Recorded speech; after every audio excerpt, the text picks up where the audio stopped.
With just a few ill-conceived sentences, Gwyneth Paltrow is on her way to becoming the most loathed star on the internet.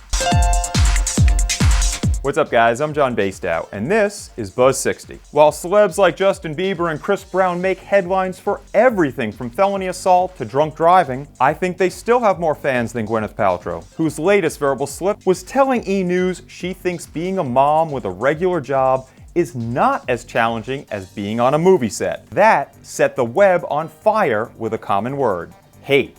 People love to hate Gwenny, especially on Twitter. Cam was very direct, tweeting at the Goop.com creator, "We all hate you." This tweeter expressed shock, writing he didn't fully realize until now so many people hate Gwyneth Paltrow. And Charles Johnson pondered, "I wonder how many people now applaud the ending of the movie Seven. I think that's where Gwen's head ended up in a box." To keep things in the positive, maybe Miss Paltrow needs to start making that one movie she says she does each year a comedy.